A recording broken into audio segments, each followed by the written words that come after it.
трябва с тези крила всички заедно да полетим. Аз наистина вярвам на българското учителство най-много. Не защото става дума за 90 000 души или повече. Не защото става дума за местни организации на Министерството навсякъде.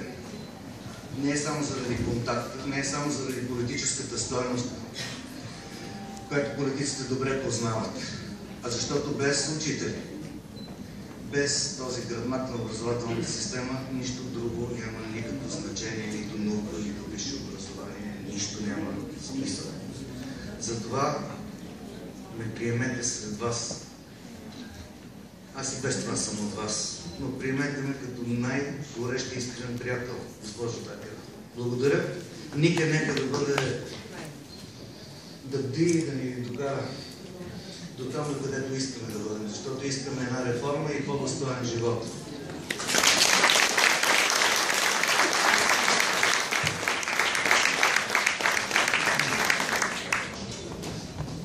А сега да издаде мой ред. Ще започна по един различен начин. След това ще ви прочета думите, които си бях подготвила за днес.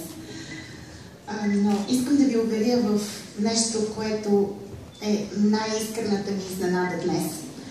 Имала съм винаги изключителният професионален шанс да работя в екипи, които са искрени помежду си, хора, които са креативни, хора, които са всеотдайни. Но нито като учител в 119-то СОУ академик Михаил Арнаудов, нито като директор на второ средно общообразователно училище академик Емилиан Станев в София, нито като началник на регионален инспекторат по образованието София град, не съм имала шанса, може би, да бъда сред удостоените с най-високото почетно отличие Неофит Рилски. Защото Неофит Рилски е патриархът на българските учители. Въпреки че в моят кабинет винаги стоят едни негови думи, които са от Габровското училище. За всяко нещо място, всяко нещо на мястото си. Вероятно, носейки този дух, е дошъл мигът, в който ще бъда сред колеги, изключителни по своя професионализъм, всеотдайни, колеги, които ме карат да се чувствам между свои. Това е екипът на Министерството на образованието и науката. И този екип, с който мисля, че правихме всичко възможно за организацията на днешното тържество, макар че времето ни накара да сменим тази организация, ме накара да се почувствам още по-щастлива, защото в тази чета няма предател. Никой от тях, въпреки че бяхме заедно до последния миг, и не даде знак, че ще има такава изненада за мен. Благодаря на всички ви, че съм една от вас. Благодаря на колегите си от Министерство на образованието и науката за признанието.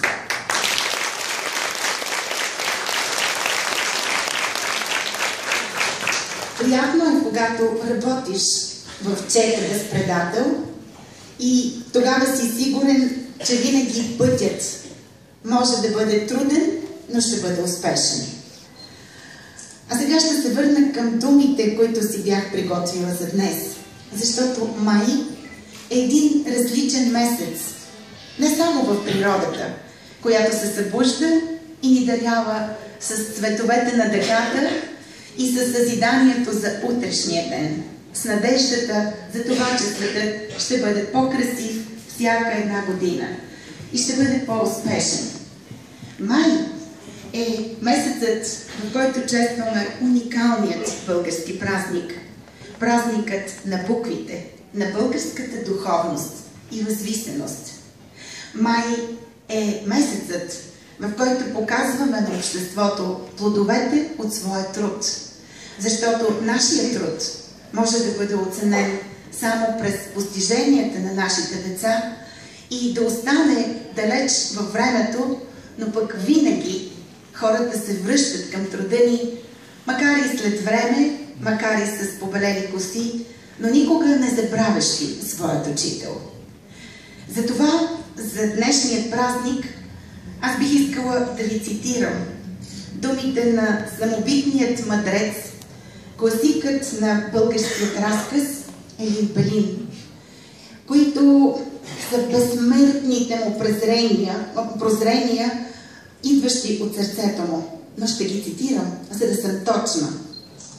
Книгите са като хората.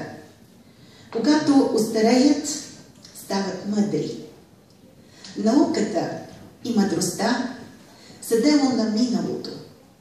Настоящето винаги е било море от чувства, по което се клатушкат хорските души, несигурни в своя път.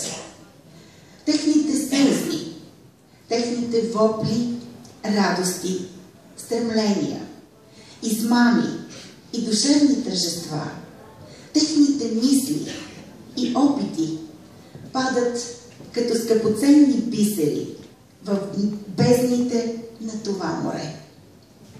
И когато то се оттече в далечното минало, хората намират на дъното му утаени всичките попаднали съкровища и черпят мъдрост. Уважаеми колеги, вие сте творците на тези непознати съкровища. Вие сте творците на мъдростта, която всеки един от нас намира в дните си напред. Горда съм, че съм част от вас.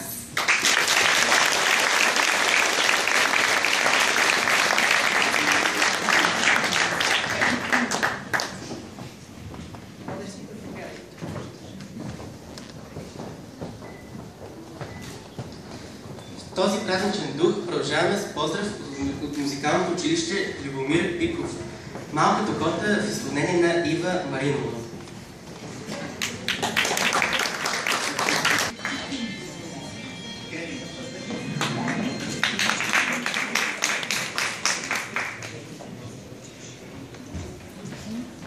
Да се насладим заедно на прекрасното изпълнение на тенорите от 144-то училище с профил изкуство. Дайте шанс на песента!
шанс на песента.